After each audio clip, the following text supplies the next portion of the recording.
In Israel, there's a huge fight.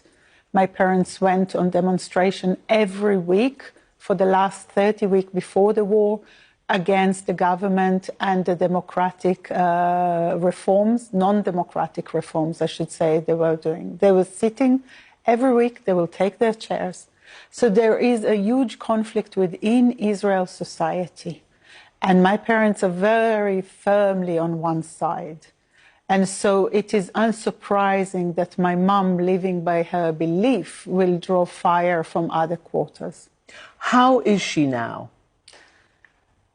My mom is very well, in the sense she's getting stronger every day. She has come back as herself, and it's a huge, huge gift.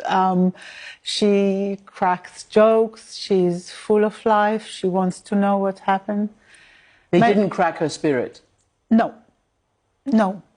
I think not. And I think that the people that looked after them were very different to the people who committed the atrocities.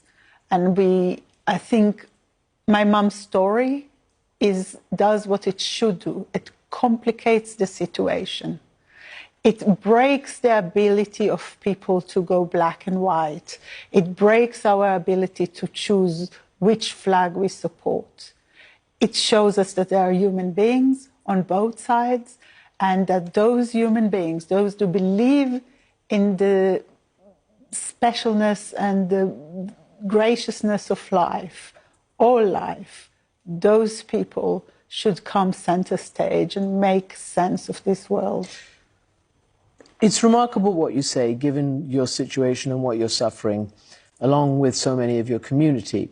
Your mother, again, received horrendous trolling, backlash, hate, after when she turned around, shook hands and said shalom to the masked Hamas fighter, I guess, who was the last point of contact before she was released.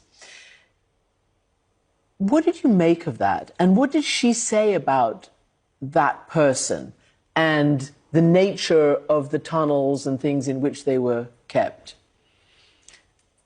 My mom sees people as people. And when she understands, having lived next to that border for 65 years, that there's a terrorist organization that took over called Hamas, a horrific one. But she also knows the people that she knew. Maybe he's the son of somebody that worked, in our kibbutz 40 years ago. These are our neighbors. We have a relationship with them. We have had relationship with them. There's people that I remember from my childhood. I learned so much about life and how other Palestinians? People, yes, absolutely, from Gaza. Many of them. There was 2 guys that worked in my kibbutz all of my childhood. One was tall and one was short, and they listened to Kulthum, and that's how I fell in love. The famous Egyptian singer. Yes, and it's part of the music of our life. These are our neighbors. People forget it. They still has many people that work in Israel in the better time. The video that we're talking about was shot by Hamas, and we are obliged to say that. Did she feel forced to make that handshake? Did she tell you about why she did it?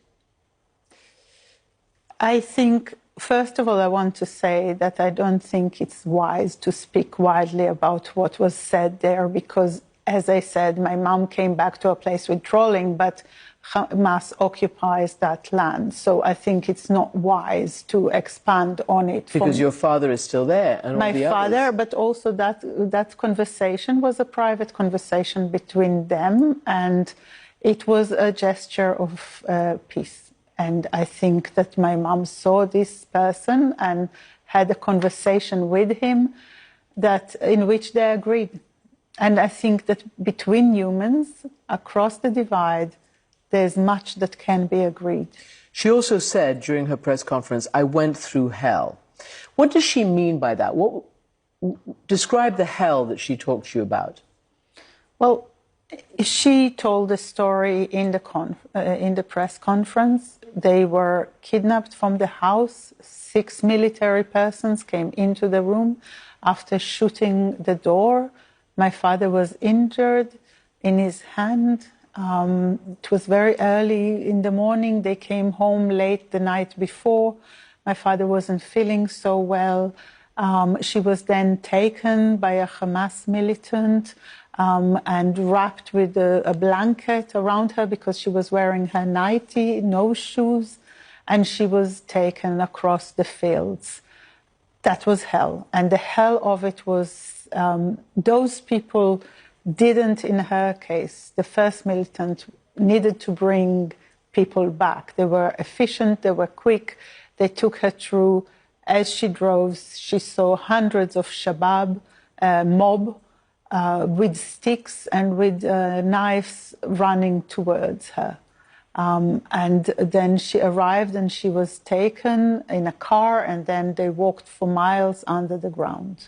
Miles under the ground? That's what she says, yes.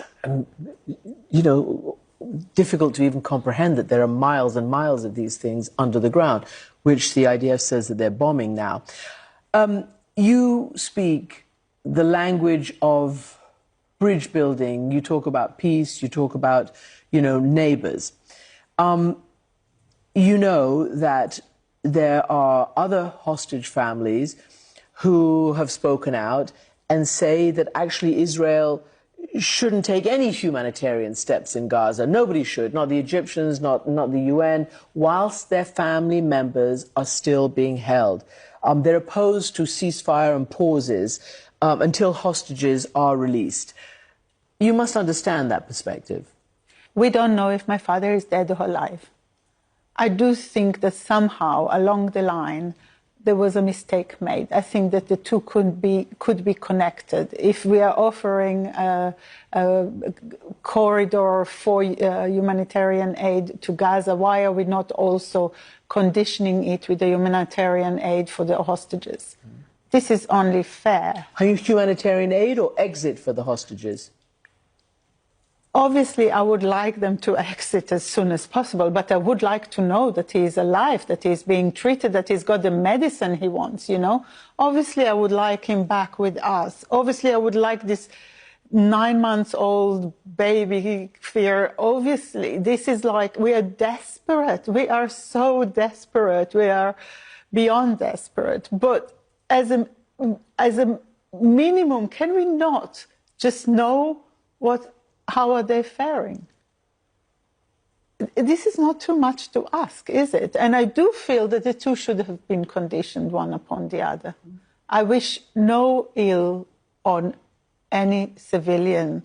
I feel really horrified by the amount of trauma and loss and destruction that we are experiencing. There's no joy in it whatsoever. On Thursday, I visited my parents' burnt-out house.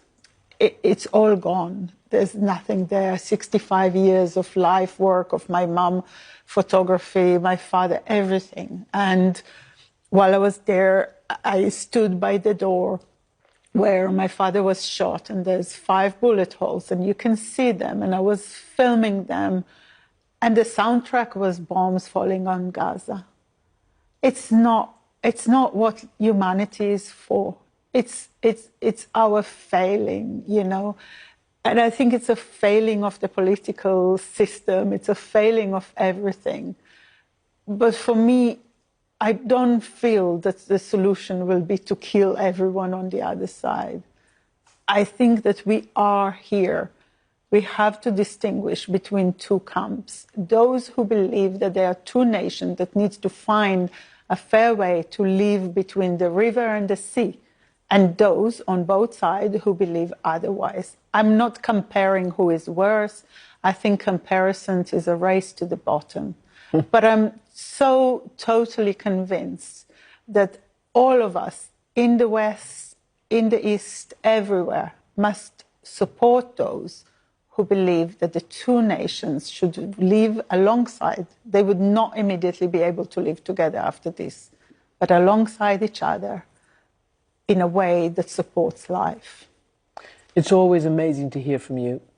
Thank you, Sharon Lifshitz. And we're so glad about your mother, and everybody's prayers are with your father and all the others who are there. Thank you very much.